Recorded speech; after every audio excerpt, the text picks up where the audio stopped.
एकदा एका जंगलात एक खूप आळशी साप होता. तो छोट्या छोट्या प्राण्यांना फसवून खाऊन टाकायचा.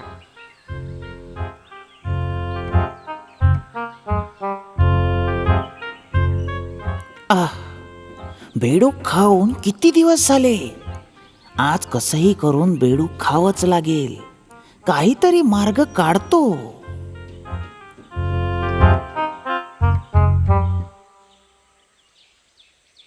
जवळच्या एका तळ्यात खूप सारे बेडूक राहत होते.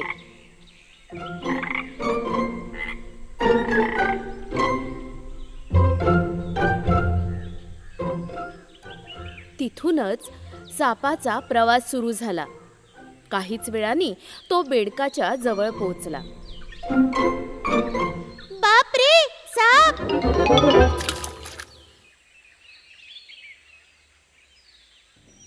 अरे मित्रांनो, तुम्ही असे उड्या मारून मारून कुठे जात आहात? घाबरायची काही गरज नाहीये. मी तुम्हाला काहीही त्रास देणार नाही.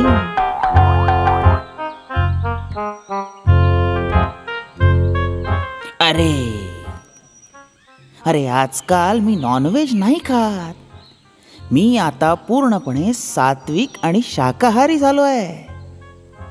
हा, आम्हाला मूर्ख बनवायचा प्रयत्न करू नकोस. ही तुझी चाल तर नाहीये ना? नाही, मी तुमची मदत करायला आलो आहे. खरं बोलतोय मी. ते कसं काय? मी जेव्हा इथे येत होतो तेव्हा मला बेडूक पकडणारा भेटला. म्हणाला की मी तलावातून बेडूक पकडायला जातोय. म्हणून मी तुम्हाला सांगायला आलो की तुम्ही सांभाळून राहा आणि आपला जीव वाचवा. सापाने जेव्हा बेडकांना हे सांगितलं तेव्हा त्यांना भीती वाटायला लागली आणि ते विचार करू लागले. या सापानी जे सांगितलं ते खरं असेल तर काय होईल? साप आम्हाला पकडायला येईल त्याआधी आम्हाला कुठेतरी जावं लागेल. पण आपण कुठे जायचं? जर तुम्ही माझ्यावर विश्वास ठेवाल तर मी तुम्हाला एका सुरक्षित जागी पोहोचवेल. सापाचं बोलणं ऐकून बेडूक त्याच्यासोबत जायला निघाले.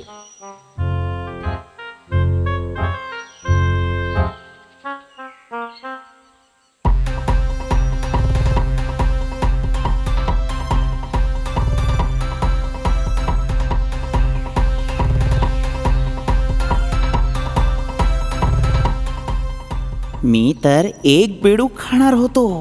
इथे तर मला खूप सारे मिळाले.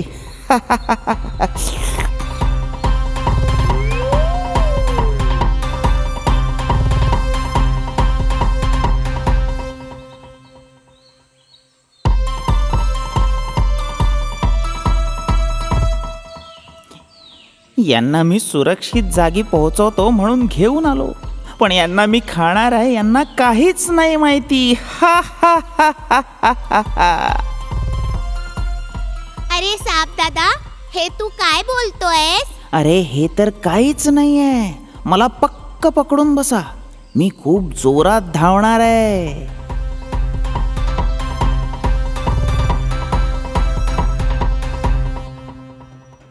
हं? हां, यांना घेऊन गुफेच्या आत जातो. रस्त्यात एक गुफा बघून साप त्यात जाऊ लागला. मित्रा, तू या गुफेत का जातो आहेस? आपण इतक्या दुरून आलो आहोत, थोडा आराम करून जाऊ. अरे दादा, तिथे जाणं खतरनाक राहू शकतं. तुम्ही आता शांत राहा. आज जाऊन आराम करू आणि माझं पोटही भरून जाईल.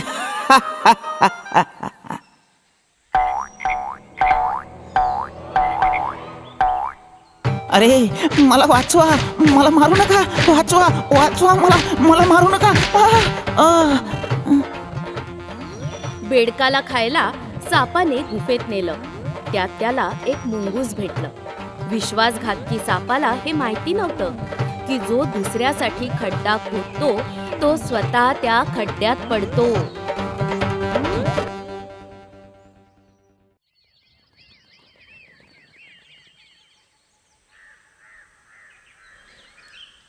एकेकाळची गोष्ट आहे.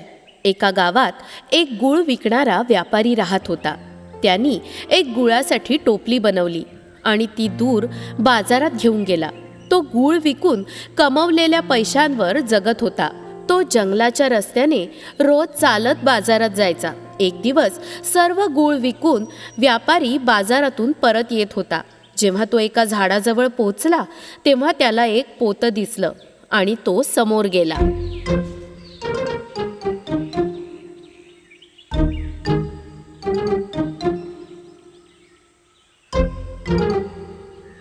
अरे, या पोत्याला कोणी बांधलं आणि ही तर हलते आहे. चला जाऊन बघतो. आणि पुढे जाऊन व्यापारी पोत्याजवळ आला तेव्हा त्याला पोत्यातून रडण्याचा आवाज यायला लागला. बाप रे, मला वाचवा, वाचवा, कोणी वाचवा मला, बाप रे. तू कोण आहेस आणि तुला मी कसं वाचवू आणि तू या पोत्यात कसा गेला? मला एका शिकाऱ्याने पकडून या पोत्यात बांधून दिलं.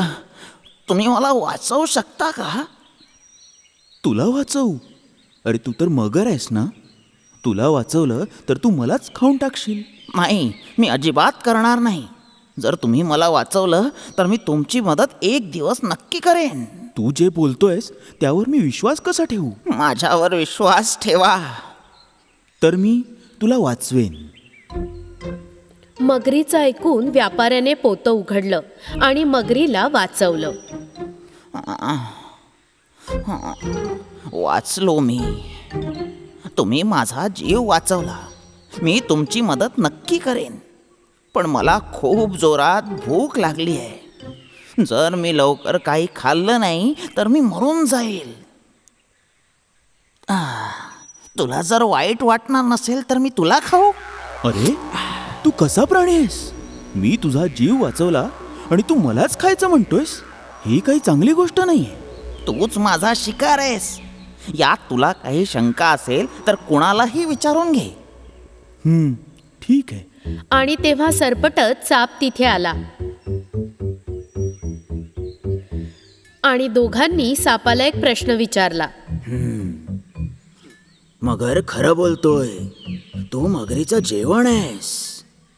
अरे हे काय बोलतोयस तू? जर अजूनही तुला विश्वास होत नसेल तर चल आपण दुसऱ्या कोणाला विचारू.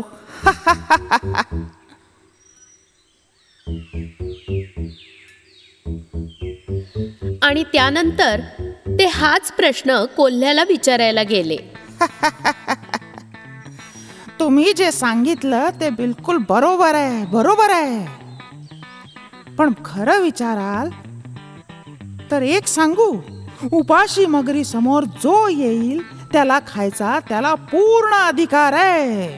तुम्ही जे म्हटलं ते बिलकुल अयोग्य आहे. जो ज्याचा जीव वाचवतो ते त्याला कधीच खात नाही. आणि मग तितक्यात तिथे एक वाटसरू आला आणि दोघांनी त्याला मत विचारायचा निर्णय घेतला. त्या दोघांनी जे म्हटलं ते मान्य कर. हाही हेच बोलणार आहे. आता तर मला खाऊ दे.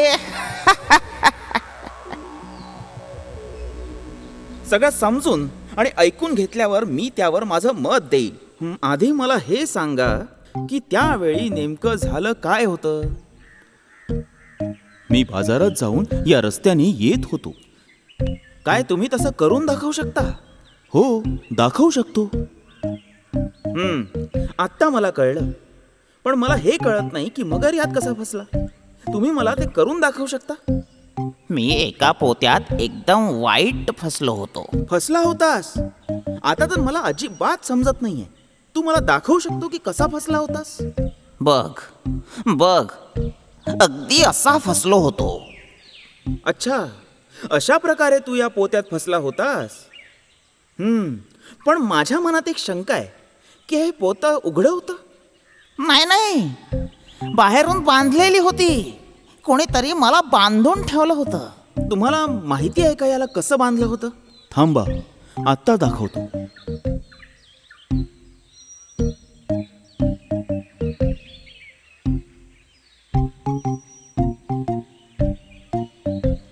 आता मला पूर्ण गोष्ट समजली की हा पोत्यात कसा फसला होता. आता याला पोत्यातच राहू द्या.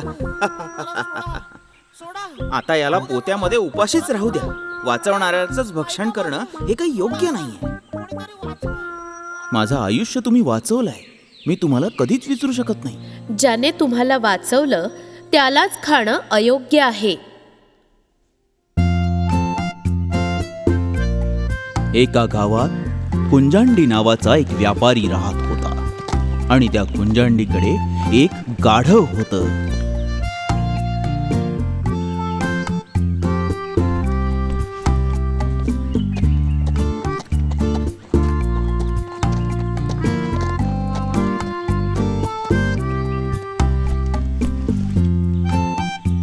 कुंजांडी त्या गाढवाच्या अंगावर सगळं सामान ठेवून बाजारात जायचा.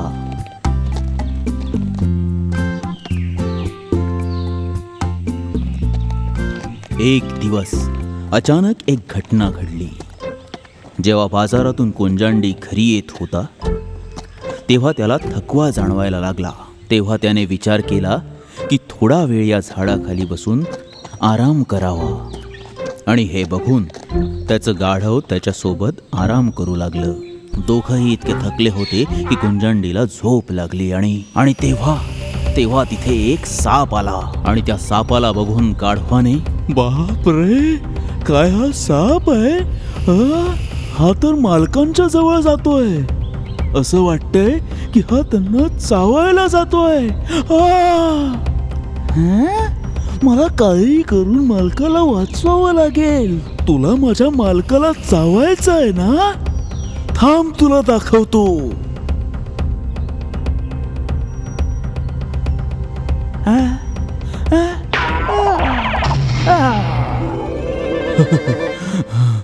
बाप रे, साप हा इथे कसा आला?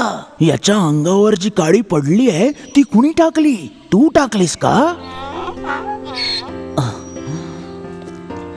तर तू माझा जीव वाचवलायस.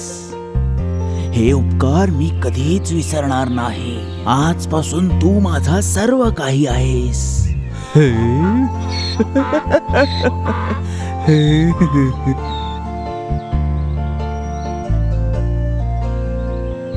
कुंजांडी नेहमी सर्व सामान गाढवाच्या अंगावर लादून बाजारात जायचा आणि सगळं सामान विकल्यावर गाढवासोबत घरी परत यायचा. हे त्याचं नेहमीचं होतं. ऐक बाळा, जर तू उत्साहासोबत खूप मेहनत करशील ना तर त्याचं फळही तुला खूप चांगलं मिळेल. कळलं मला, पण मालिक हे तर खूप वजनदार आहे. अरे बेटा, तू माझं सोनं आहेस. मी तुझ्यावर भार कसा लादेन? समजलं बाळा? आपला थकवा दूर करण्यासाठी मी तुला एक छानसं गाणं ऐकवतो. काय गाणं? हे फक्त गाणं नाहीये, हे तुझ्याबद्दलचं गाणं आहे. गाढवाच्या मुला हळू का चालतो, जोरात चाल रे तू. कुंजांडीच्या गाढवा तू, जोरात चाल रे तू. कसं वाटलं गाणं? काय मालक, तुमचं गाणं ऐकण्यापेक्षा तर मी वजनच उचलेल. एक दिवस कुंजांडी आणि त्याचं गाढव सगळं सामान विकून रोज सारखंच खूप आनंदात शहराकडे येत होता. आणि तो गाढवाला म्हणाला, अरे गाढवा, तुझ्या पाठीवर काही सामान नाहीये म्हणून तू जोरात चालतोयस. अरे मालक, लवकर चला, मला घरी जाऊन आरामही करायचा आहे ना. अरे बापरे, बापरे, गड्ढ्यात पडलास. मी तुला मगापासूनच म्हणत होतो हळू चाल, पण माझं तुला ऐकायचंच नव्हतं. अरे देवा, कसं काढू याला? या गाढवाला बाहेर काढायला काहीतरी करावं लागेल.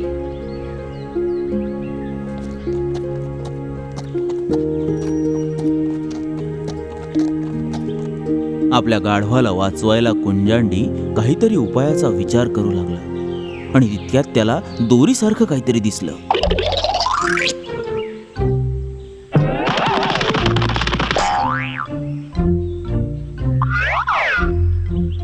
अरे ए गाढवा, या दोरीच्या साह्याने वर येऊन जा. कसंही करून तुला वाचवावं लागेल आता. अरे तुझ्याशिवाय मी कसा राहू शकेन? कुंजांडी खूप दुःखी झाला होता. तेव्हा रस्त्याने जाणाऱ्या एका माणसाने त्याला पाहिलं. कुंजांडीची गध्याला वाचवायची कल्पना बघून त्याला एक गंमत सुचली. त्याने कुंजांडीला म्हटलं, अरे माझ्या मित्रा, विहिरीत जो पडलाय तो गाढव आहे. तो दोरीच्या साह्याने वर नाही येऊ शकत. मग तू सांग कसं वाचवू याला? याला कसंही करून मला वाचवावंच लागेल. अरे माझ्या मित्रा, ही विहीर खोल आहे. काहीही केलंस तरी तू यातून गाढवाला बाहेर नाही काढू शकत. त्याचा पिच्छा सोडून दे. अरे हे कसं बोलतोयस तू? तर बसून इथेच पहारा देत राहा. कुंजांडी आपल्या गाढवाला वाचवू न शकल्यामुळे उदास होऊन हा विचार करायला लागला की आता तो काय करेल. त्याला वाचवण्याच्या प्रयत्नात कधी दिवसाची रात्र झाली हे त्याला कळलंही नाही. कुंजांडी खूप त्रस्त होता. त्यावेळी वाटेवरून एक संन्यासी जात होते. त्यांनी कुंजांडीकडे पाहिलं आणि तो त्यांना त्रस्त दिसला, म्हणून ते त्याला विचारायला त्याच्या जवळ गेले. अच्छा, तर ही समस्या आहे. मी तुला एक प्रश्न विचारू? तू या गाढवाला इथे सोडून पुढे का नाही गेलास? याने माझा जीव वाचवलाय महाराज. मी याला सोडून कसं जाऊ? काल संध्याकाळपासून याने काहीही खाल्लं नाहीये. तुला हे गाढव इतकं आवडलंय का? हो महाराज, मला याला वाचवायसाठी कृपया काहीतरी उपाय सांगा. अच्छा, असं आहे. तुझं या गाढवावरचं प्रेम बघून मला खूप आनंद झाला. कसंही करून माझ्या गाढवाला वाचवा महाराज. काळजी करू नकोस. तुझ्या गाढवाला आपण नक्की वाचवू. तू जाऊन माती घेऊन ये. हं? ती कशासाठी? या गड्ड्यात टाकण्यासाठी. अरे, गड्डा बुजून जाईल. माझं गाढव मरून जाईल महाराज. तू घाबरू नकोस कुंजांडी. माझ्यावर विश्वास ठेव. जा. कुंजांडीने महाराजांच्या शब्दांवर विश्वास ठेवून कुंजांडी रेती आणू लागला आणि जाऊन जाऊन आपल्या गाढवाला वाचवायसाठी भीतीने टाकू लागला. घाबरू नकोस कुंजांडी. गड्ड्यात माती टाकत राहा. घाबरायचं काहीही कारण नाहीये. मी तुझ्या सोबत आहे कुंजांडी. कुंजांडीने जेव्हा खाली पाहिलं तेव्हा त्याच्या लक्षात आलं की गाढव हळूहळू वर येतंय. कुंजांडीला हे बघून आनंद झाला आणि तो धावून धावून माती आणू लागला. कुंजांडीला आनंदी बघून संन्यासी आपल्या मार्गाने मार्गस्थ झाले.